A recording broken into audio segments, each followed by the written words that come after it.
Hi, my name is Myra Cagate and welcome to a new video. Today I'm going to teach you some useful expressions for making requests in English.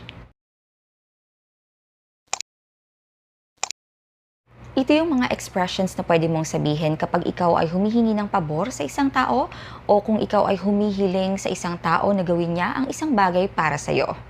The most common phrases or expressions that we use when we ask for a favor or when we want someone to do something for us are can you, could you, will you, and would you.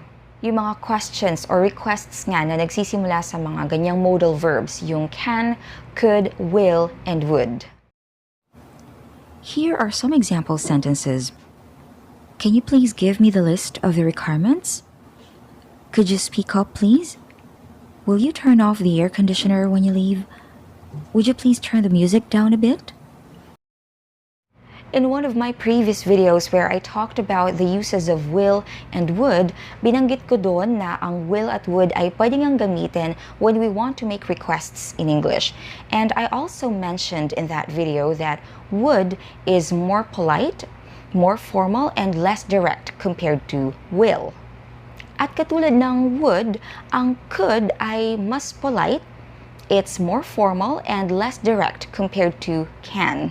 In formal situations, for example, you're having a meeting with your boss, or you are speaking with a client, or let's say you're writing a business letter, or in business correspondence in general, I recommend that you use could and would instead of can and will.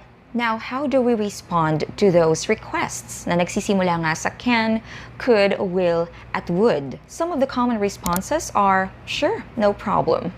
Of course, sure thing. O kaya naman kapag gusto nyong tumanggi o kaya hindi nyo kayang gawin yung pabor, then you can say, I'm sorry, I can't. Or, I'm afraid I can't do that. So, dadagdagan nyo or pwede nyong dagdagan ng I'm afraid. Hindi ibig sabihin nun na kayo ay takot, okay? It's just a phrase or an expression that we use to sound a little bit more polite when we decline a request. Now, I'm going to give you some more phrases or expressions that you can use when you make requests in English. These phrases are more advanced kumpara dun sa mga ibinigay ko sa inyo kanina.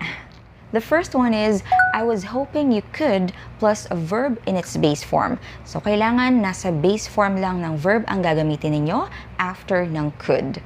Actually, ganun naman talaga. After a modal verb, kailangan yung verb na gagamitin ninyo or yung main verb na gagamitin ninyo ay laging nasa base form lang.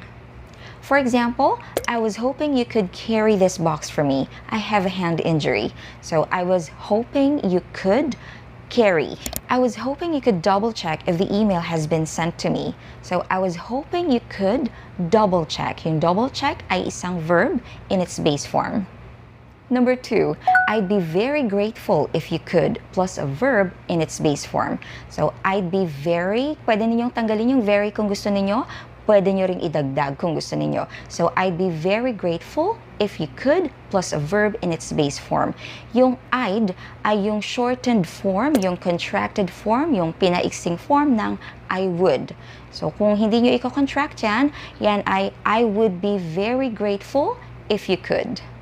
For example, I'd be very grateful if you could water my plants while I'm on vacation. So, I'd be very grateful if you could water. Of course, yung word na water ay ginagamit nating verb sa sentence na yan. Or, I would be very grateful if you could water my plants while I'm on vacation. Another example, I'd be very grateful if you could look after my dogs while I'm on vacation. Or, I would be very grateful if you could look after my dogs while I'm on vacation. The third one is, would it be possible for you to plus a verb in its base form? For example, would it be possible for you to buy these medicines for me, please? So, would it be possible for you to, and then buy. Another example, would it be possible for you to give me a ride to the airport? Would it be possible for you to, and then give.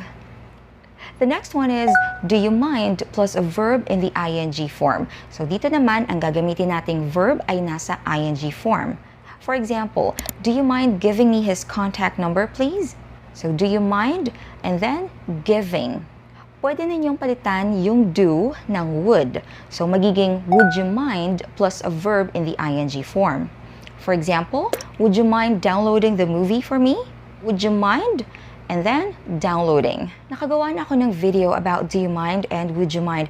If you're interested in watching that too, then you can just click on the link that I'm going to put in the description section and in the comment section below. The next one is, if it's not too much trouble or if it's not too much to ask. So, pwede nating idagdag yung if it's not too much trouble or if it's not too much to ask sa ating request or dun sa ating sentence. Pwede nating ilagay sa bandang unahan yung mga phrases na yan. Pwede rin namang sa bandang hulihan ng ating sentence. Here are some example sentences. If it's not too much trouble, could you help me with my school project? If it's not too much to ask, could you help me with my school project? Kapag isinulat nyo na ang mga sentences na yan, kailangan merong comma after ng if clauses. Could you help me with my school project if it's not too much trouble? Could you help me with my school project if it's not too much to ask? Sa mga sentences naman na ito, ang if it's not too much trouble at if it's not too much to ask ay nasa bandang hulihan. Ginagamit natin yung mga phrases na yan para mas maging magalang pa tayo sa ating paghingi ng pabor sa isang tao.